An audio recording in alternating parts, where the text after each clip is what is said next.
Saudari-saudaraku terkasih dalam Tuhan Yesus Kristus, selamat pagi dan berkah dalam. Kita berjumpa kembali dalam renungan harian Selasa 28 Januari 2025. Hari ini gereja mengajak kita untuk memperingati Santo Thomas Aquino, seorang imam dan pujangga gereja. Thomas Aquinas lahir di Aquino dekat Monte Cassino, Italia tahun 1225 dari keluarga bangsawan yang amat kaya.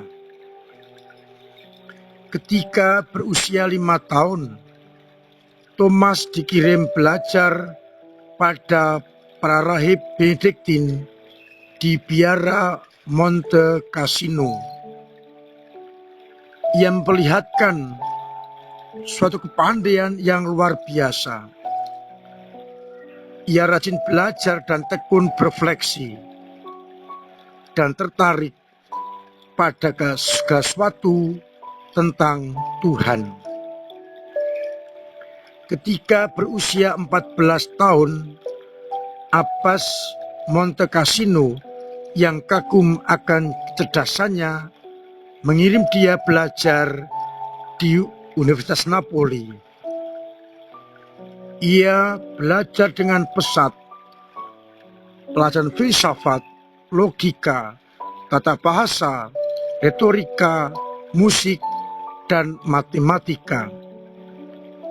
Bahkan ia lebih hebat dari guru-gurunya masa itu.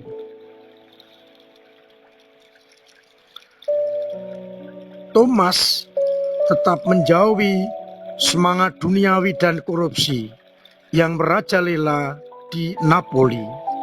Maka ia memutuskan untuk menjalani hidup membiara, dan ia tertarik pada karya para biarawan Ordo Dominikan yang tinggal di sebuah biara dekat kampusnya.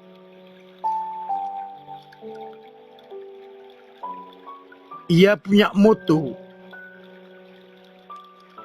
veritas atau kebenaran, sehingga menarik hati Thomas. Keluarganya menghalang-halangi karena ia ingin agar Thomas menjadi seorang biarawan Benediktin di biara Monte Cassino. Bahkan berbagai cara dibuat oleh keluarga agar Thomas mau masuk biara Monte Cassino Benediktin itu. Bahkan diiming-imingi sebagai Abbas. Namun Thomas menolak itu. Agar terhindar dari campur tangan keluarga, ia pergi ke Paris untuk melanjutkan studi. Namun di tengah jalan ia ditangkap oleh kedua kakaknya dan dipenjara di Rocca Secca selama 2 tahun. Di penjara itu, keluarga memakai cara untuk mempengaruhi hati Thomas agar masuk biara Benediktin. Namun Thomas tetap teguh pada pendiriannya. Dalam penjara, Thomas menceritakan rahasianya kepada seorang sahabatnya bahwa ia telah mendapat rahmat istimewa dan berdoa mohon kemurahan hati dari Tuhan. Dan Tuhan mengabulkan doa itu, menguatkan dia dan membantu Thomas agar tidak mengalami cobaan-cobaan yang kotor dan berat. Selama di penjara, ia rajin membaca buku-buku rohani dan tetap mengenakan jubah Ordo Dominican. Ia juga mendapat bimbingan dari tokoh-tokoh rohani untuk membaca kitab suci dan menjadi seorang biarawan yang sejati. Akhirnya keluarganya menerima keadaan bahwa Thomas tidak bisa dipengaruhi. Maka mereka membebaskan Thomas dan membiarkan untuk meneruskan panggilannya sebagai biarawan Dominikan. Dengan bimbingan Santo Albertus Magnus, ia menjadi biarawan Dominikan yang saleh, yang terkenal. Tahun 1250, ia ditabiskan menjadi seorang imam. Ia mengajar kitab suci. Ia memberikan bimbingan sebagai seorang profesor kawaan yang menuntun dia. Tak berapa lama, ia menjadi seorang pujangga yang tiada bandingnya pada masa itu. Bahkan dikatakan ia melebihi Albertus Magnus pembimbingnya. Tulisan-tulisannya sangat berharga bagi gereja dan sungguh memperkuat gereja dalam peziarannya. Maka ia diberi gelar Dr. Angelicus, pujangga malaikat. Ia diutus oleh Paus Urbanus yang keempat untuk menyusun teks liturgi, misa, dan ofisi pada pesta Sakramen Maha Kudus.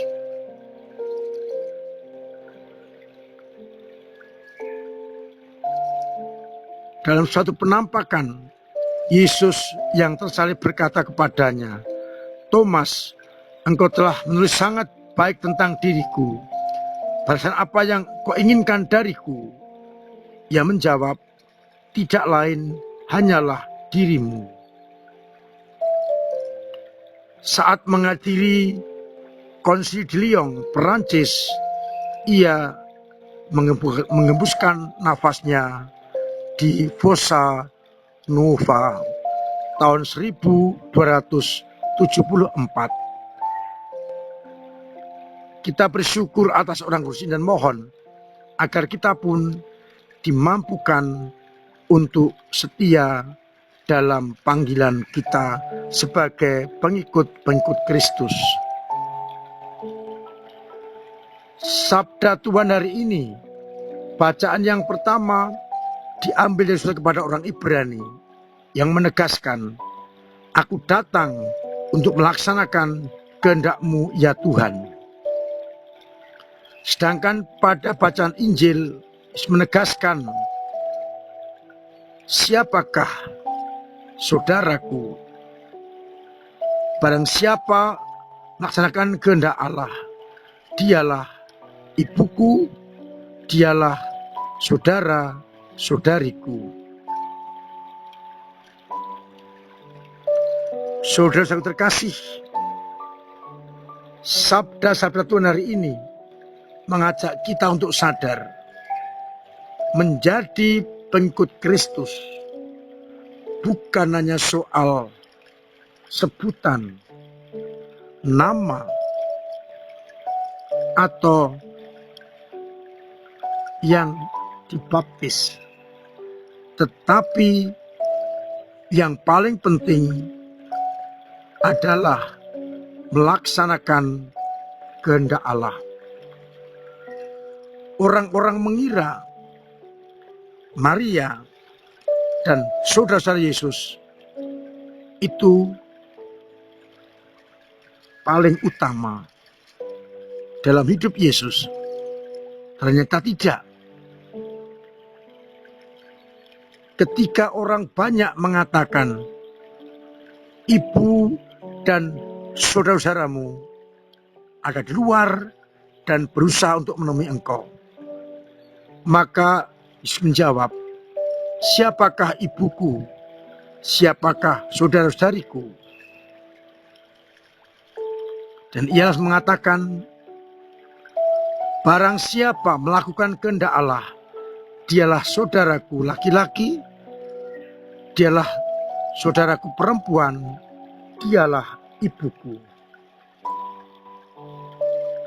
Kedekatan dengan Yesus tidak diukur dari hubungan darah, tetapi pertama-tama melaksanakan kehendak Allah. Yesus sebagai Imam Agung datang untuk melaksanakan kehendak Sang Bapa. Maka dia adalah anak kesayangan. Bukan pertama-tama karena anak, tapi ia berkenan kepada Bapa karena melaksanakan kehendak Bapa. Makananku ialah melaksanakan kehendak Bapa. Kita semua juga mengaku sebagai anak-anak Allah, sahabat-sahabat Yesus, saudara-saudari Yesus. Bukan karena kita memakai nama baptis, bukan karena kita rajin ke gereja, tetapi harus ditambahkan, harus ditunjukkan dengan melaksanakan kehendak Bapa. Orang yang dibaptis, orang yang rajin ke gereja, perlu menambahkan satu sikap lagi, yakni melaksanakan kehendak Bapa yang terjemahkan di dalam kitab suci. Mari kita datang kepada Yesus dan berkata, aku datang untuk melaksanakan kehendak-Mu. Semoga hidup dan karya-karya kita merupakan bentuk pelaksanaan dari kehendak Allah dan sabda-sabdanya. Memang tidak mudah, tetapi harus kita wujud nyatakan, kita jalankan, dan kita laksanakan. Semoga akhirnya seperti Santo Thomas Aquinas, kita mampu untuk mencari kehendak Allah dan bukan mengikuti dorongan duniawi, kedanggingan, dan hawa nafsu. Mudah-mudahan kehendak Allah menjadi pegangan kita di dalam mengikuti Sang Guru kita, Tuhan kita Yesus Kristus. Tuhan memberkati kita sekalian. Amin. Marilah kita berdoa. Bapa yang penuh kasih, kami bersyukur atas berkat dan rahmat yang Kau limpahkan kepada kami, dan atas sabda-Mu yang kami dengarkan hari ini, yang mengajak kami untuk benar-benar menjadi saudara dari Yesus Putra-Mu, karena kami melaksanakan kehendak-Mu. Sadarkan kami dan bantu kami untuk selalu mewujud nyatakan kehendak itu di tengah-tengah masyarakat. Biarlah akhirnya banyak orang mengenal Engkau lewat hidup dan karya-karya kami yang merupakan perwujudan kehendak-Mu. Semoga iman kami yang lemah Engkau kuatkan, yang mandek Engkau dorong, yang jatuh Engkau bangunkan, agar akhirnya kami benar-benar setia kepadamu. Semoga yang sakit Engkau sembuhkan, yang punya beban berat Engkau ringankan, yang punya persoalan Engkau bantu mengurai, agar akhirnya kami tetap merasakan cinta kasih-Mu. Untuk itu, sertai kami dengan berkat-Mu sendiri, Bapa dan Putra dan Roh Kudus. Amin. Selamat pagi, selamat merenungkan. Salam sehat. Tuhan memberkati.